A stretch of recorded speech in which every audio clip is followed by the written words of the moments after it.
since it takes some time for it to connect. Yeah, and we'll see how it goes with. Oh, okay. This time it connected really, really quickly. Let's see, but yeah, we'll start it in 2 minutes, or I don't know. I don't know. I think we can start. Okay, I'm going live on LinkedIn as well. This may take a few seconds. Okay, it's working. It's working. It's working. Okay, now I got this cool little thing. Okay, just a second. Ladies and gentlemen, we are. Once again. Ladies and gentlemen, we are live. So welcome everyone to Odys Talks. Today we're joined by Olesia Korobka, Kasra Dash, and Tim Schmidt. We're excited for an awesome conversation. Everyone's busy. Someone has barely woken up. Yeah, so welcome guys, and thanks for joining this conversation. I really look forward to getting this on with you and tackling some of the most exciting things in the domaining industry, affiliate marketing industry, SEO industry. We're gonna be pretty much all around the place. So why don't you guys introduce yourself? Let's go with Olesia. Thank you. My name is Olesia. I'm from Ukraine, currently based in the UK for a temporary time. And I do SEO, and I'm SEO entrepreneur, so doing lots of kinds of different things, including technical SEO, some SEO judgments, and everything else. And with a focus on the knowledge graphs, of course, especially leveraging content knowledge graphs. Awesome. Who's next? Tim, I'll let you go first or second. All right. Thank you, sir. A true gent. Right here, South Florida. I've been doing SEO since 2001. I got involved in sales with an SEO company right out of college. Liked the business, liked where the internet was going. I've always been a junkie with the internet. Did agency stuff for a couple of years before I figured out I really have a knack for affiliate and e-commerce.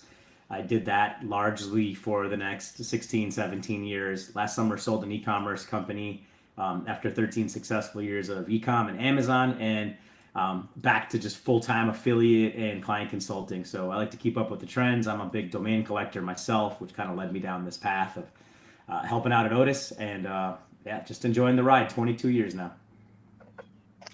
Cool. Sounds really, really interesting. So looking forward to tackling your brain a little. Go on, Kasra. My name's Kasra Dash, owner of 650 rank and rent websites, 12 gambling affiliate websites, and 16 casinos. And then I also have a links and content agency as well. Cool.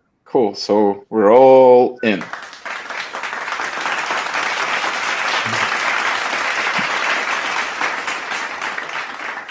All right, so let's just start right away, head first, and talk a little bit about Google SGE, what it has, what we know about it so far. I know there's one person that can't wait to talk about it. Yeah, and what can we wait from it in the near future? Let's get it on! Like many people noticed is that some of the results that appear in this SG box, they are not from top 10 of the actual query people make, but there may be an assumption that they might be prominent for some other queries, and that Google is really picking up on some other resources. For example, I'll share my screen anyway, so I was going to do that, if you don't mind. Sure, go on. So, for example, I've prepared like a very straightforward example about the Chiang Mai SEO conference, which is going to be this year. And it would be very convenient for a user to have the link here to the conference itself, because it's like here the first result, but it's nowhere in this SG box. Instead of that, we can see the links to different other places. Those are social media, often some third-party websites that know how to optimize for this kind of thing, and the tickets, where to buy the tickets. And if we toggle the view, we can see where they take the information from for each case. And by the way, this is copied from the Chiang Mai SEO website. Also, the images that appear to be here, this image is not even present on the page itself, and it is in the like Open Graph mockup. So we might assume that this box uses the information from mockup a lot, different kind of mockups like HTML5, schema mockups, and Open Graph mockups. And you've been playing with it for quite a while lately, right? Yeah. Right from the beginning. Okay. What did you manage to discover in it, like in terms of the things you can do with it as an SEO? Like that thing I showed, that you don't necessarily have to be top one with a query to rank in this box. You just need to have the right mockup. And if you notice the second website there, which I shared, is my website. So I just was playing around that a bit to see which mockup Google picks up to show in these kind of boxes and around that. And I may assume that HTML5 will play a very important role. At the moment, maybe they will change that. So whatever is today, works today, may not work tomorrow, or may work tomorrow differently. So at the moment, they are hard picking on mockup, on different schemas and all these kind of things. I don't know what they will do like in 2 months, but right now it works pretty well. And they do like some third-party websites with references to the original website. So something like that. More like some encyclopedia style, I don't know yet. It's still learning because it's pretty young. Yeah, absolutely. And you don't seem like stressed out by it at all. You seem to really enjoy it. Because I learned how to do that. If you note, I'll show just once again, because I've been doing a bit of fun with this Chiang Mai, for example, conference. And this image here, which is not on the page itself, and is in OG markup, so in Open Graph markup. So it's written here 2018. It's just a random image, which doesn't refer to the 2023 conference at all. And so it's also marked up accordingly, not only through Open Graph, but also with the IPTC data. And so I'm just like having fun with it right now to see what kind of IPTC data Google picks up to show, and which is relevant, which is not, and which has some rankings influence and which doesn't. But it seems they are heavily using metadata, lots of different kinds of metadata when they are taking information for these kind of boxes. Okay, yeah, sounds interesting. What are your guys' perspective on it? I'll let you go first, Tim. It's interesting because my largest affiliate niche at the moment is adult, and they don't really intertwine those two industries like a lot. They're like you're not seeing a lot of that being generated right now, so it's a struggle. I mean, Olesia probably knows more than I do about this, but it seems like the taboo niches are totally playing with a different roadmap because a lot of these AIs aren't messing with that stuff. And correct me if I'm wrong. Yeah, I agree with you. Like adult niche is quite safe for a few moments or two. Yeah, so it hasn't really come into play. Like now you can do a lot of informational stuff. And I'm seeing that exactly what you said. I mean, it's pulling from markup. And when people figure that out, that'll be a lot more clear path with SEO. but as of right now, it hasn't affected traffic, rankings, anything. There hasn't been any new interruption or sources of people coming in stealing, like kind of the terms we're going for, if that makes sense. And I'd be curious to see what it does in casino. Like as Kasra said, I mean, that's an interesting niche. I'd be curious to see what comes into play there. Yeah. No, I've not tested any of this, but I'm not worried by it at all. Like the AI stuff, just in general, like a lot of guys will come to me and say like, oh, do you guys use ChatGPT? Do you do this? Do you do that? We actually have 37 content writers. We have 12 editors.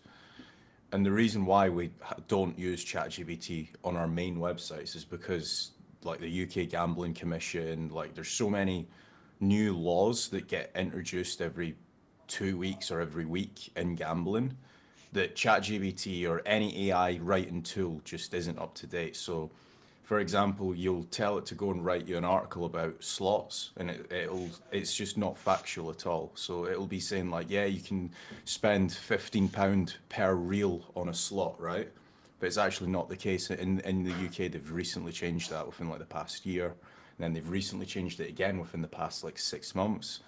So for certain industries, like what Tim was saying, it can massively have an effect. But I still don't think it's what everybody else is going to make out as if like, oh my God, you're going to lose 95% of all your website traffic. You're going to be broke. You're going to this, that, and the other.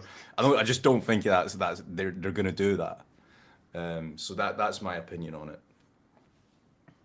I just recently had a pretty nice conversation with Robert Nisel from Poland. Olesia definitely knows him. Guess Kasra knows him as well. Do you know Robert Nisel? Vestigio agency? No. Well, he's friends with Matt Diggity and Kyle Roof and Corey, like all those guys. Maybe Tim has heard about him as well. No. Well, he's referred to by as one of the top SEOs in the world. Some even refer to him as the top. I am not to judge because I don't know about SEO as much as I would love to say for sure if he's or not. But one thing I can say is that he's like a super professional guy. Like when he talks about SEO, it's like, I don't know, it's like me being a cattle and him being a human just trying to explain me something in human language and I'm just mooing, you know. And what I wanted to say is that he is not stressed out by AI at all, whether it's ChatGPT, Bing, or Google SGE. He's excited about it. He's like, he's excited to see it unfold. He's excited to experiment with it, to try out different things with it. And his main takeaway from all this going on right now is like something like the ones who are trying to adapt to this right now, who are trying to learn it right now, are going to be ahead of the curve in the future because they're going to understand the mechanics, the mechanism of how this all works. So yeah, it's rings the bell. I've played AI around. Sorry. Yeah, go on. So I've used it. Don't get me wrong. I've gone down the path. I'm in a couple masterminds. I've found some very good prompts. I think a lot of people that are novices or who are trying to cut corners are going to fail with it because it's only as good as the prompts you give it, right? It's a machine. Mm-hmm. It's AI. It's learning. So if you've got a good prompt query system, you're going to be okay, but you're still losing a lot of human element. Like I've got a very good prompt system from some colleagues of mine that has been working really well. And I'm doing it on, a very important thing is, it's in a niche where it teaches people about golf, which is a lot different from the your money, your life niches where Google's a lot more apprehensive to show your content because they don't know who you are, they don't know your background. There's the whole EAT stuff that comes into play there. But in a niche like that, I'm seeing a couple things. One, it's putting out some decent content, right? But it's also content that's very easy, very low competition, educational on something that if you don't follow that education, you can't change your life for the worse, right? Like if you're talking about investing and you're telling people to buy this crypto altcoin, I mean, you're gambling, right? And no offense to Kasra, that's that's the gambling niche, right? But he's talking about casino and stuff like that and slots. But when someone's recommending cryptos with no basis for doing that, that's something that Google has to look at, right? Because you don't want all these people out there ranking for these terms that could influence someone's buying decision and create them to lose a lot of money. So I'm seeing it be okay for niches that don't involve that factor. It could be something like how to cut up onions or something like that. Something very basic and broad that isn't going to affect someone's life either way. Now, one thing I am seeing is no matter what personality you give the prompts or whatever influence you give it or tone you tell it, a lot of times the first couple sentences, which is where I kind of like to make my mark in SEO, right? Really, if you don't catch someone in that first paragraph, they're not going to read the rest of your content.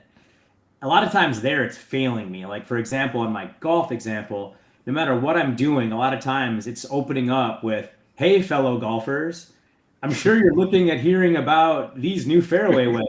Like it just, to me, that's so AI and it's not personable. I mean, every single piece is coming out somewhere with that kind of content. And I would never write it that way. Like I was a personal writer myself, and my outsourced writers would never do the same either. So it loses a lot of personality. Now I know some people claim that their outsourced writing or AI writing is better than what they can do, but to them, I just don't think they're skilled in writing, because if you've been doing this long enough and you've briefed people, you know that when you open up any kind of SEO article, if it doesn't catch you in the first paragraph or you don't make a mark, they have no reason to keep scrolling no matter what they're looking for. Yeah, definitely. Yeah. Well, the AI topic in terms of SEO and affiliate marketing is a pretty curious thing. So the first time I realized that the SEO affiliate marketing site building communities, I don't want to say concerned, but somehow invested in the topic, let's say, was in Saigon in March on the SEO Mastery Summit conference. So pretty much every conversation reverted to talking about AI. Even during the mastermind session, where everyone shared their concerns and ideas, which were totally different with different perspectives, different backgrounds. It all eventually just went down to AI, and people were like 400 people. I think there were 400 people. They were just walking around the place through the corridors in the lobby and just talking about AI. Someone was really stressed out and telling about friends selling their sites because they just don't think they will be able to keep up with the with the technology and stuff. Some were excited, but yeah, it's as you said, Tim. It's definitely a tool, and a tool that can be used for good. Yeah. So yeah, that's pretty much my take on this. Tim, you are one of the Odys mentors, which is, well, Odys Mentors is our pretty much fresh initiative at Odys Global. It's about onboarding experts in the field, SEOs, affiliate marketers who's had experience of building successful sites on aged domains, preferably the ones bought from our platform, but not necessarily, and who are willing to share their knowledge with our members who are looking for domains and help them choose the right options for their business. How did you find out about this initiative, and how did the process of onboarding and dealing with it so far been for you? It's been great. I originally found out just being on the newsletter. I'm shopping for domains every week. And until recently hadn't purchased anything from Odys, but I did, was very happy with the transaction. Everything is just first class all the way. And then there was an email about, hey, we're looking for people with experience that can do this, that could, perhaps educate people and help us bridge the gap between here's our domain platform, here's the age domains, what do you do with them, how does it work, and how do you successfully use these strategies to fast forward your SEO. It's really a fast forward button when you use an age domain. So I replied to an email and spoke with Alex right away and Svetlana, and they were like, "You're a perfect fit. You'd be great." So that's how I found out about it, and it's been amazing. I mean, I like being in groups where I learn things, and I've learned right from the start. Alex is super knowledgeable. You can tell he's just very polished all around. His team he's built is incredible. His organization for having people all over the world helping him out is just absolutely just first class and organized as you could ever be. So it's again, I tip my cap to him, and I've learned a lot from him along the way. It's been a great experience. I mean, I've met people from all walks of life. As you know, Alex does a lot of networking and goes to events and stuff, and he's introduced me to people that have come in and had very, very successful businesses, and they're looking to keep building them, which is, to me, is very motivating. When you get people doing multiple seven figures a year, and they're coming in saying, hey, I guess I can get a little bit of an edge by doing this and that. And when you open their eyes to something and they do it and they believe in it, and then you watch it get executed, it's a very cool thing. Yeah. And how did you, how many conversations so far did you have with our members, and how receptive were they to your assistance? So I've had a few full-fledged Zoom meetings with some people, and a few of them, two, I'd say 66%, 2 out of 3 have been, hey, I'm doing this. This is an incredible tactic that you guys have. You have an incredible inventory. A lot of them just need a little bit of help matching up that domain that kind of goes with their site. A lot of people, look at a site and they say, well, my category could be about Italian cooking. And they'll look at a domain that was about growing oranges and not think it's a perfect match. But in reality, they all fall into the same, food, cooking, home kind of stuff. So it takes a lot of educating to tell people you can use that domain. People look for that exact match. They want an expired blog with authority to it that's 13 years old that has cooking in Italian somewhere in the old title tag and the domain name, and that's impossible. I do a lot of finance stuff, and I've picked up domains all around insurance, finance, making money, stuff like that. You have to think, a little bit more broad. And again, when companies are acquiring other companies and using methodologies like we're using, they're not buying a company that does exactly what they do. They're buying companies that have a more broad scope focus, a product base that they can add their services and add their value to create their core listing to get a little bit wider. So it's making a lot more sense when people hear the way I explain that to them. And kudos to Alex for explaining that to me as well. Yeah, speaking of Alex in particular, I mean, if you get him started talking about age domains, it's like, okay, there's no stop button, He can just go on and on and on and on. And yeah, I mean, for he's been doing this for 15, 17 years, not sure exactly. And yeah, he's like this well of knowledge that will not stop if you let the water start running, Yeah, so yeah, that's really cool to hear. And I'm not sure if he's watching right now, but when he'll watch the stream, I think he'll appreciate your appreciation. He's awesome. Yeah, cool. Yeah, Kasra has also met Alex in person recently. Yeah, for the first time 2 weeks ago. Two Yeah, weeks yeah. ago, right? Well, it was like a week and a half ago, Right. something like that. Yeah, in New York. Yeah. Yeah, we've met at the affiliate gathering gathering. Because the guy who organized it, Carl Broband, he said that he didn't want it to be a conference, but rather a gathering. So Yeah. let's stay true to that. So Kasra, you're obviously you're an SEO, and as far as I understand, you've been focusing on link building in particular lately. Hmm. So would you tell us a little more about that, about what you're doing right now and your focus and successes and anti-successes, if you want to share? Yeah, so we do literally everything now, from disavows to tiered link building to guest posts, niche edits, PR as well. That's another thing that we've recently started doing. One thing that Tim mentioned before is what he was saying is like some people like only want a domain to do with cooking or like I don't know, mummy blogging or whatever, and they will only like wait for that one domain. We're very much like I very much agree with what Tim was saying. So like when we enter an industry, we'll do like neighboring niches. So if we're doing already links, we might do disavows and we might do PR because it's still links based, right? So that's essentially what we've done over the past like 2-3 years now.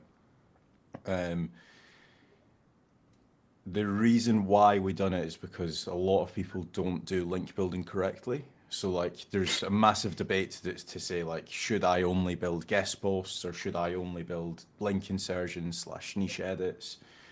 And at the end of the day, you do need both. Like obviously the cream of the crop type of link is a powerful guest post that's on a relevant website that already has some power going through to your website, and 9 times out, like there might be like, I don't know, like 10% of your backlink profile that might be that, but then you obviously need to top up everything else with like more power or more relevance, and you just need to be very selective on where you place the links, and that's where we've come in and just blown everyone out the water.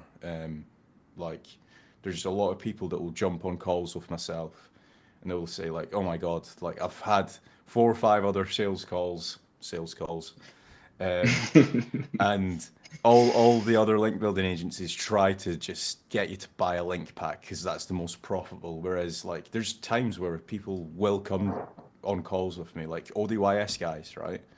ODYS clients, like Alex will say, hey, speak to, I don't know, John. John will jump on a call and I'll say, listen, you're not even ready for links. Go and publish these 200 articles or these 50 articles and then come back and talk to me and stuff like that. So it's very much actually helping our client base as opposed to just selling them something that they might not need. And I'm sure ODYS are probably experts at doing that. So yeah, that's what I've done. If I was to say like what's the biggest thing that people aren't doing from a link building point of view is tiered link building, especially in like finance, CBD, porn, pharma, gambling. If you're in any of those industries, then start doing it. You're going to see some really good jumps. If you're not in any of those industries, still do it because I can guarantee like 95% of your competitors won't be doing it. So yeah. When we were in York, Craig Campbell kept on joking about about you selling a couple links here and there while talking to other people. Oh yeah. So I mean, Craig. For anyone that doesn't understand like the affiliate gathering crowd, like they're very they're like beginners, and like some of them are like scared of links and they're like, oh my god, no, I don't want any links. So then they'll come and speak to me, and then like I'll explain to them like essentially like a link's kind of like getting a recommendation of a friend, right? So if I was to ask Olesia like what's the best restaurant that you've been to, right, and she tells me like, I don't know, some Chinese takeaway or something, right? And I go to it and it's absolutely amazing, right? So I'm more likely to listen to Olesia. But then if Tim tells me, oh yeah, go to like this Indian curry house, right? And I end up getting food poisoning, I'm less likely to like listen to Tim next time. I'm more likely go and speak to Olesia about a recommendation. And that's essentially what links are, right? Like, don't be like Tim, be more like Olesia in that scenario. So, yeah. To your point, Kasra, I've had joint ventures with people in the past that are firm believers of just building content and not links. And I'll be like, hey, I found this DA70 link. It looks fantastic. It's relevant. I'm going to go ahead and do it. No, don't. It might ruin our site. I'm like, what? I'm like, when you do it properly, it's very powerful. But to your point, people can screw it up too, if they don't do it properly. Yeah, massively. We have one question so far. Troy D is asking, does it make sense to redirect an expired domain, a page in my site I want to rank?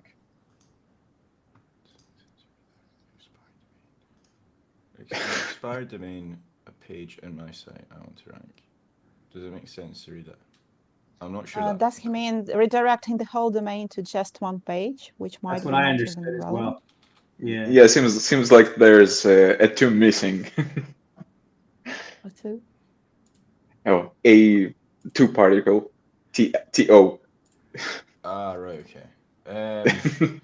Yeah, so like what we do with redirects, like we've got two different methods. We will essentially either rebuild the website. So if it's a website talking about cooking, we'll go and turn it into a cooking affiliate website or a cooking blog or whatever. Or we have the acquisition method, so it looks like we have just acquired Olesia.com that used to be an accountancy firm, and we've just acquired the domain and we've acquired the business, etc., etc. And then we'll build like maybe, I don't know, a 1,000-word article and turn and link it to like pages that we actually care about, and then redirect the expired Olesia.com to that page. I don't know why I'm picking on you, Olesia, but yeah. I don't mind. So. Okay. That's answered this question. Okay. If you guys have different thoughts or have anything to add, please don't be shy. Go on.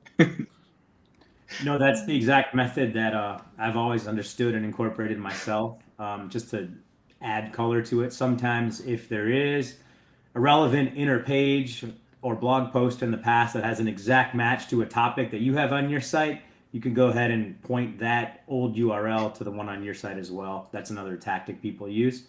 Again, sometimes it's hard to find those, but sometimes you will find that they blogged about the exact same topic you did, and you can point that exact URL over to yours as well. But other than that, Kasra nailed it. Yeah. Okay. I forgot his name. His name will come to me, but he's got a really good video that talks exactly about what you said about, and like essentially grabbing somebody's old blog and then 301ing it to something that's very similar. So if you're both talking about like, I don't know, the best shoemakers in England, you might be able to find like an already ranking blog on somebody else's website that they might not be that SEO savvy, and essentially redirect it to yours. So it's kind of like Odys, but in that case, you're essentially just pitching to get like a page redirected to your page. But yeah. Kasra seems to be one from the a person from the Craig Campbell team on the Odys pronunciation.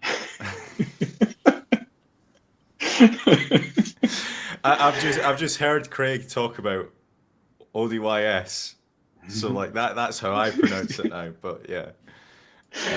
It was so fun when Alex had this podcast with Empire Flippers. Well, he was a guest at their podcast, and before they started the recording, Greg Elfrink, who hosts the podcast, he was saying Odys, and Alex, well, not actually corrected him, but said, well, Odys was something that Craig Campbell came up with. We were always saying it Odys. We just didn't want to correct him because, well, if it works, it works.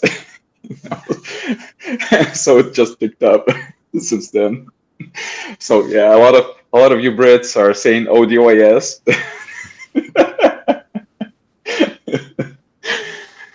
So that's something like a cultural thing, I guess. Yeah, definitely. Guys, what are some of the most uh,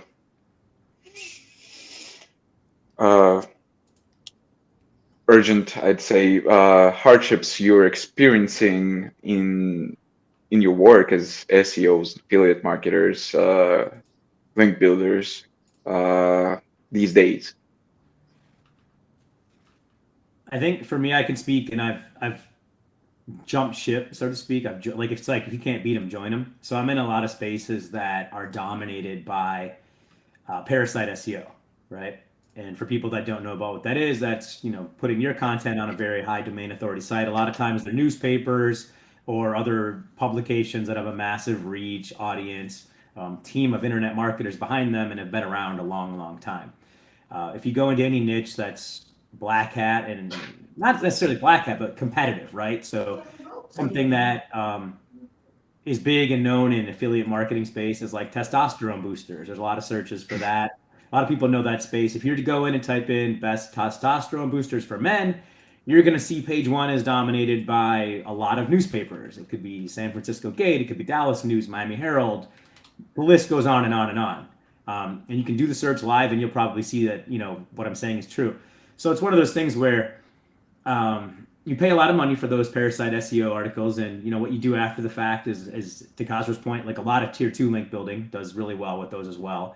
But that kind of invaded a couple spaces that I'm in, adult number 1, finance number 2, and even dating. There's articles on these sites, and it's like people are clearly using them, and they're there, and a lot of people talk about how they're problematic, but I've mixed my strategy. So not only for affiliate, but with clients as well, because I have real estate clients that are competing with banks that have a lot of authority on their websites. So for me, something that's thrown a big monkey wrench in the thing over the last few years is Parasite. And in the last couple of years, I've got involved and have done it a lot more with a lot of success. So it's, look, it's the internet's about adapting. Things change. When I started doing SEO, all people cared about was Yahoo. And that dates me a lot, right? Like Google was up and coming, but everyone wanted to be in the Yahoo directory. And that's, dating back to 2001. And obviously no one talks about that anymore. But again, you've got to adapt or die basically in this space. What about you guys? I can probably second on what Tim just said, because obviously gambling in the UK, we've got like some parasite SEOs as well. So like, or to be honest, they're not even parasite. They actually do the rankings themselves. So like the Telegraph, Daily Mail, they've now got a gambling section on their website, and this was another thing that like weirdly got brought up at affiliate gatherings. So some of the guys were like, well, if I don't have a website and I see and I'm looking to do like, I don't know, a mummy blog or a cooking blog, but then if I search like the biggest keyword in that industry and I see the Daily Mail or the Telegraph there, should I build a website? Because there's going to be a lot of cost essentially to build that domain authority, build links, etc., etc. Mm-hmm. And the short answer is like, whenever I see one of those big websites in the SERPs, I actually get a little bit excited, because 9 times out of 10 they're mass producing content. So the content that Tim essentially uploads to one of those websites or gets somebody to upload to one of those websites, it's not going to be around for maybe more than a month or more than 2 months, mainly because they don't have all the editors to go back into those posts and like evaluate the pages and add missing keywords, NLPs, etc., etc. So on a long enough time period, you will beat out like those guys that have a lot of domain authority, but they don't re-edit their articles and stuff like that. So in that case, like I'm not really that fussed, but essentially if I am position 2 or position 3 because of some parasite SEOs, I do get a little bit pissed off. But Yeah, it's how it is. One thing that we've noticed is if you go back in and re-edit those pages on like a weekly basis, you will beat out like the Daily Mail, the Telegraph, and etc. etc. And that's mainly because again they're just mass producing content. They're not going back in and re-optimizing it at a later date as well. Mm-hmm. Right. And I also think too, when you said something very key, when you do go in and do a search and you see those, not only do I get excited, but I know there's money there, Yeah. right? Because they don't waste time. A lot of these like people, like when you see people paying, sometimes they're up to $5,000 in the US, at least on some of these big news sites. You know that there's money behind it, that people aren't dumb. They're not going to just, they might do a test once in a while, but when I see big sites with that, you know there's money there. And the more there are, the more money there is. And I think a lot of people too, I've talked to people at, there was Affiliate Summit West in Vegas. People were like terrified of it, but they're like, no, I'm going to keep building content because one day there might be an update where all these sites that talk about a million different things, i.e. newspapers, might get wiped out and they might just focus them down to their local news. And those could all go away. And then guess who's going to be there? The people who worked hard and kept going. And you know, look, that may never happen, but it's a good space to be in if that does. Well, so just a little bit of a knowledge bomb for anybody listening. If you are looking to like jump into one of these niches where it's like, oh my God, the Daily Mail or whatever else there is in America, Fox News or whatever, if any of those guys are ranking there, literally just do the site operator site : thedailymail.com or Telegraph or whatever, and then space the keyword. So if you're going to go after like cooking or testosterone boosters or whatever, I can guarantee that there's only going to be maybe 4 or 5 articles on that website that's talking about that subject. So if you just come in and win on topical authority, at some point Google will make the switch and go back to topical authority, because like it is a massive issue at the minute where all these like big newspaper authoritative websites are talking about stuff that they're not actually authority in. So there's essentially 2 types of authority, or 3 types of authority: domain authority, silo authority, so how many articles have you actually got on that certain subject, and actual page authority, like how good is that article? Is it just talking about, is it ChatGPT, or is it actually like well researched article? If you're essentially winning on all 3 of those things, you will at some point beat like the Daily Mail and the Telegraph and stuff. Also, there are backlinks when you go and see what they are buying actually to support their content. They are usually so very like GSA style or Chroma. I don't know if you're using anything of those. So they are sometimes so cheaply built, and even in some Google's products, Google has a few websites as well. And some of these press releases that they are buying from these PBN, like from these PBN websites and all these kind of things. But those are funny. I don't see a big problem when they are in top. Like they are not there forever, really. Yeah, definitely. I think probably the biggest thing which I can massively agree with is like what Tim said. So there's obviously going to be a switch. Don't fight it. You may as well just play with them. Like go and get like some mass PR and start ranking for testosterone boosters on some of those bigger websites, because when those end up dying, your website's going to essentially jump back in place. All right. We have another question from the same guy, Troy D. How does Odys compare to other expired or aged domain providers? Well, I think I'll start. Well, first of all, Odys has a very strict due diligence process, which means that all the domains that go through our system, whether the ones that we get ourselves or the ones that our members want to sell through our platform, go through this due diligence process, which means verifying the domain doesn't have any like spam history, doesn't have any history of other types of abuse. Of course, has a brandable name if it's premium aged. If it's supposed to be a premium age domain, has a fair share of links, especially the high authority ones. And just a small portion of those domains go through. I can't say the percentage, but Alex can.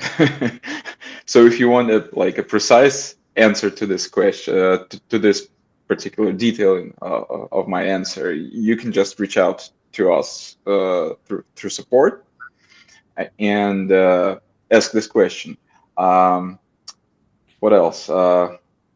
Let's see. So yeah, I think what separates us from other expired or aged domain marketplaces is the approach to the domains we provide uh, uh, to our members. Tim, maybe you have anything to add as a mentor?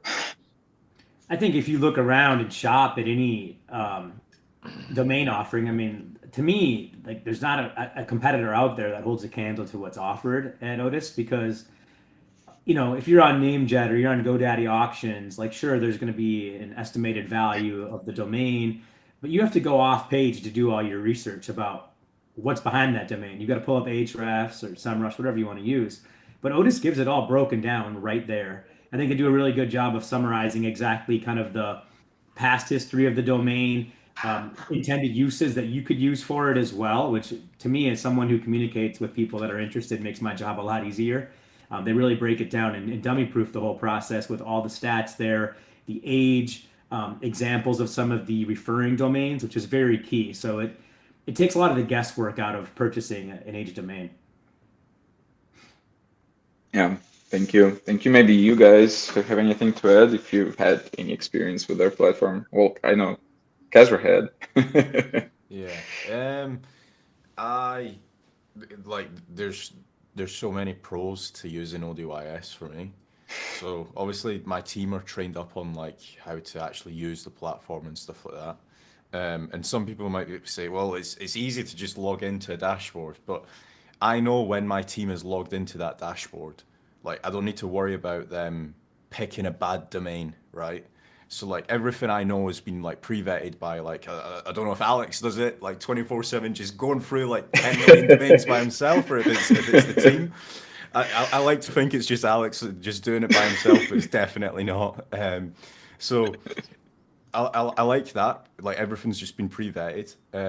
Everything's like in chunk size like bits. So like every domain's like saying like you've got this amount of authoritative links, you've got this amount of DR whatevers, and it also like has like a little bit of a bio. So like it says like we would use this, or this website was previously a cooking blog or a law firm or blah blah blah blah. So you already have a little bit of an idea of like what you should be building the website on, and then yeah, like it's I've used other vendors for expired domains. Most of them just send you like an Excel list with like 50,000 domains, and like what Tim said, you need to like scrape through everything and check to see if it's been spammed. You don't know who's pre-vetting any of the domains, etc., etc. So yeah, I think from that point of view, ODYS blows like all the competitors out of the water.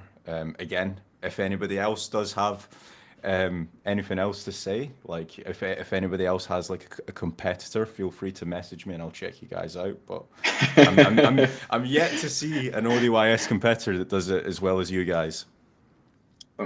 Thanks. That was very nice of you to share.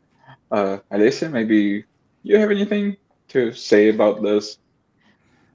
They pretty much covered everything, and I need to say that the dashboard is really beautiful. Oh, thank you. And by the way, we're launching a new platform either tomorrow, I'm not sure, but yeah, it's going to be even prettier. So stay put. All right, we're very quickly running out of time, and this conversation has been amazing so far. Just yeah, you can tell by by how quickly the time runs. So we have one thing to do, this little exercise of checking out one of the domains from our marketplace. It's babysteals.com. I'm gonna share it right now. I'm gonna share my screen right now, and well, here it is. So it's a where's the age? Okay, yeah. So it's a 16 years old domain with DR25, almost 1,500 unique redirects, and it's Google indexed. And let's see, I don't know how many authority links does it have? Okay, 9 high authority links. Yeah, what we're recommending to do with it is to build an authority website focused on everything associated with parenting, like, and then we just recommend building a blog and monetizing it via affiliate marketing, sponsored content, and display ads. So that's just 2 words in a nutshell. Yeah. You guys have taken a look at it previously, I think. So what is your take on this domain? Let's go one by one. Olesia. No, I'll be the last one because I want to share SGE examples. They'll cover the backlinks and the content, and I'll share the SGE. Oh, okay. Whoever wants to go first. I can go first since I've Go on. I've let Tim go first all the other times, so I'll go first now. So I would look to see what pages use or have links and build those out if it still makes sense to. If it doesn't, I would just redirect any pages that I don't rebuild out to the homepage. So let's say, for example, it used to have a page on the best shoes for 2-year-olds, right? I would essentially like rebuild that page if I'm going to be doing like a baby affiliate website. But then there might be some pages where it's got links to, and it's like the best, I don't know, like the best foods for babies back in like 2015. So some of those like food brands might have went bankrupt or anything like that. Anything like that just doesn't make too much sense, I would redirect back to the homepage. So all the link power is essentially getting like reused. And then once I've rebuilt the pages, there might be like 100 pages or so. I would then look to micro topic down. So for example, I would only talk about a certain subtopic. Obviously, the entire website's talking about like babies and stuff like that, but I would potentially only talk about like baby foods or something.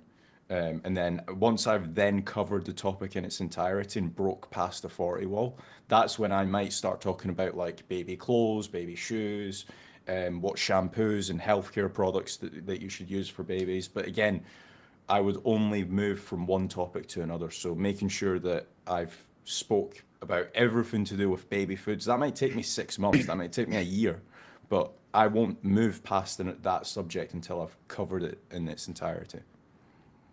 Mm-hmm. Tim? Yeah, no, that's spot on strategy right there, because if you don't cover a topical, if you don't get that topical authority and move past that, you have no chance at ranking.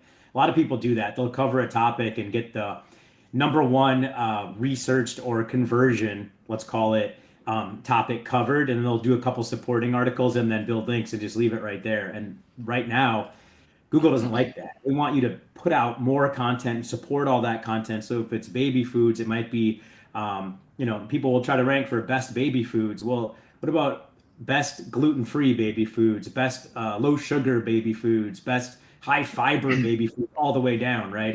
And have a content strategy that gets really encompassed. And like you said, it could be a 6 to 10 month process, 12 months, who knows? But then move on. The good thing about this domain, and what I really liked about it, is it not only has almost 1,500 domains, it's got some really good ones like WebMD. There's not many people that get links from WebMD. I mean, I'm in the health space too. That is a gem. That's a great one. People.com, Kiplinger, which I would love that for finance sites. That's a perfect match.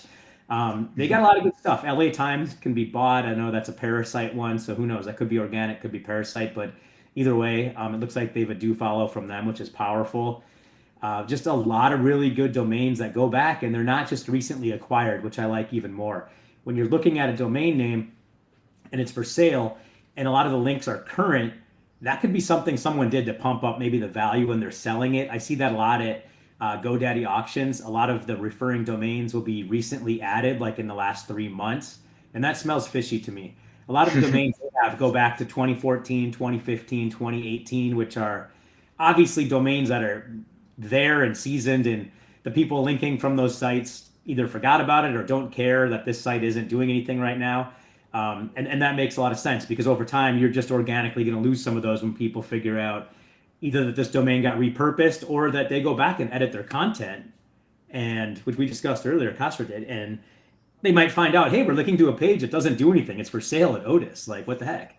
So a lot of times those things drop off, and that's a big thing with expired domains that you want to be careful for. But a lot of these big publications don't go back, as he made a point earlier, and edit their articles. So kind of the bigger the publication, the better off you're going to be if it's an evergreen topic and not something that's going to be edited every year.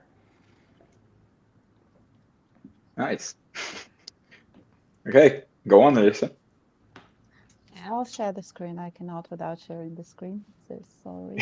And the good thing about this domain is that Google understands that it's a brand, which is increasingly important right now, and will become more and more important as SEO will be blended with marketing even more. And like, it's not all about technical stuff, and not about it's lots about backlinks, but it's also lots about how Google understands if you're a brand or not.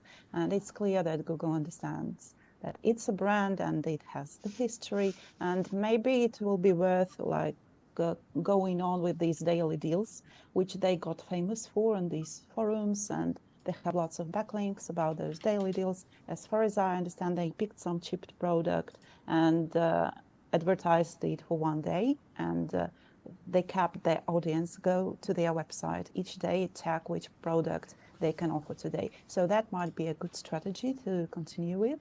Yes, they have lots of these details that every established brand has. So that might be a good opportunity for them. And Google picks that up pretty well, and even associates them with really, really big brands out there, like every mom knows.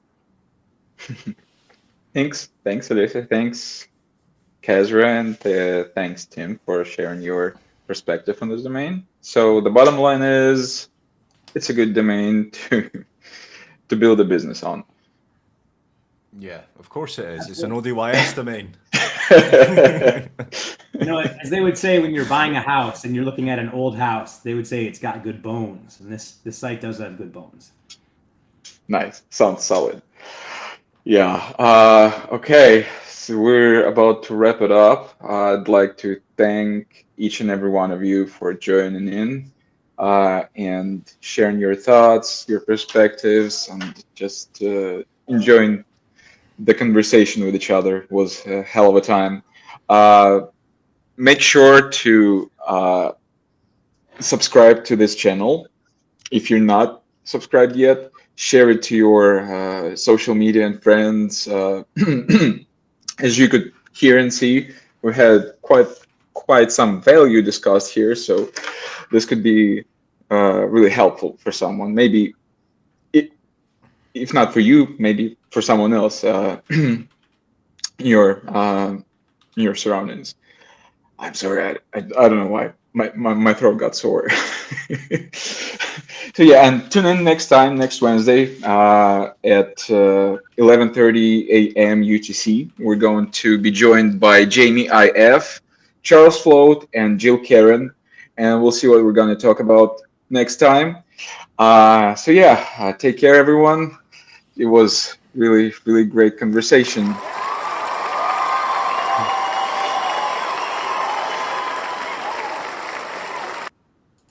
Anything you want to say, guys, at the end? Thanks for having us on. You're always welcome. Everybody, and a real good talk today. Yeah, thank you so much for inviting. Okay, bye-bye.